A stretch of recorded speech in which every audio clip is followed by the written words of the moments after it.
Hi guys, akkam jirtan nagaa fayyaadha. Seenaa gabaabduu takkaan isinii qabaarra. Maal jetti? Gaafa kaan jaan if beeytaa booda dura mi'atummaan oole. Waan if baruuf yoo xiqqaatte hanga turii keessaa takka jireenya keetirra bu'aa taphatti jeetii yaada. Irraa barachuun kennaaf jechuudha. Gaafa kaan jaan maal jaan manni keenya gaalli bakkuma wali fakkaata jaan. Waa hedduu keessa jira gaa'urraa baay'ee. Tabarraa barreeffamuu danda'amu maqmaas tokkicha kanarraa. Maal jechuu fadheeti guyyaa kaan jaan leenca tokko ture jechuudha. Ilmoodha osoo daa'imaati akkasumas goofareetii tolfadhume. Bareedee maashaallah. Leenca tokko ture jaan. Isaa daa'imaati fuudhamee hoolaa wajjin guddate. Leenca kun hoolaa wajjin bobbahaa isaanii wajjin galaa akkuma hoolaan kun ta'u ta'a jechuudha jireenya isaa keessatti. Waggaa kana duuba gaafa kaan leenconni hoolonni walitti haasa'u amma afaan hoolaattis bareeda jechees wajji guddate waan taateef jechuudha. Walitti haasa'u abbootiin keenya eeggadha yeedalloo harkarro maali jeedoo waraabes leenca ni haasa'an jechuudha. Leenci kun nama nyaata keessattuu naannoonni isaan jiraatan sun akka inni itti warra hoolaa san dhaqee'u naannawa Eriyaa san jechuun leenca itti heddummaatu. Leenca kana baqata. Amma waggaa kana maal jettee naatee hoolaa takka ijoollee hotta dafaa leenci isin dhiisu jettee. Amma inni qalbii keessatti leenca kun maali jee gaafata ijoollee wajjin guddatan taate. Leenca jechuun waan akkanaati. Tabuukii isin qabdu. Ifin harkuu beeki gaama inni noo akkasuma jechuudha.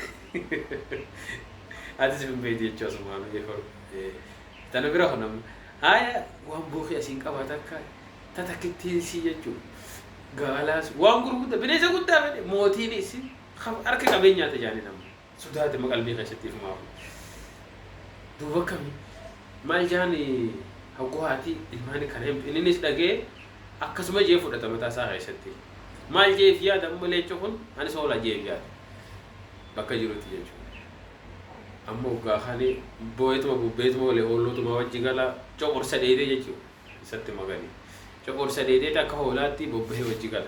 Waggaa kana duubas gaafa kaan leenci kun akka bobbahanitti irratti dhufe moo. Amma leenci dhufe jennee dur kara galaa jechuudha hoolonni kun. Innis wajjuma baqarra kaa'e. Waggaa kana duuba leencichi isaaf abbaadha. Abbaa isaati amma dhaabbatee ilaalee kumaafu.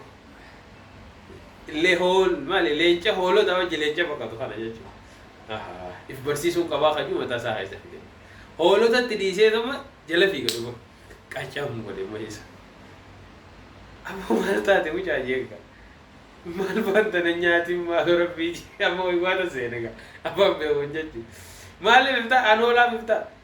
Abuuni barattee akkamitti bakka kanaa oolte rabbi sodaadhuuti. Hoolota hoolaa wajji akkamitti oolte jeen. An hoolaadha. Ati leenca lakki an hoolaadha. Abbootaa ati leenca. An hoolaadha. Amma waggaa kana fuudhee bishaan gubbaa geesse. Mee laali jeen. If jala gallaali jeen. Dubba bishaan keessatti if gallaalchise ni argama anfarroo saatan. Mee naafis jidduu garaagarummaan jirtu maali jeen duuba. Utaali moo kan amma if laalchise duree if laalchise bunuma laala ammoo haboo dhugatti wal fakkaannaa jee. Ati hin beektu malee baran abbaa keetii jee. Amma waggaa kana fuudhanii wilii fuudhee jechuun abbaan kun geesse bosona keessa.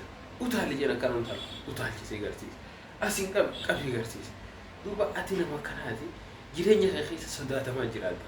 Kanaaf wanni si miidhe bakka atitti guddatte. Tanaa jecha hin gaddinii jeeni akkasitti if barsiisee jaamaa jechuudha. Kanaan atumaanuu maal jechuu fadheeti. Seeraan teenyaas walitti dhiyaatti akkasitti if barre jechuufi asumaanuu mee bakka ooltanis laalladhaa poleessu. Waa hundatti bakka nguuramne hundatti if gadi nan dhaqina jechuufi saahiba laalladhaa bakka hojii oolta laalladhaa har'aafan kana jiru ni gaa sababa kanaaf seenaa gabaabduu leencaa tana isinii qoodee cha'u isiniin ja'a ni gaarraa.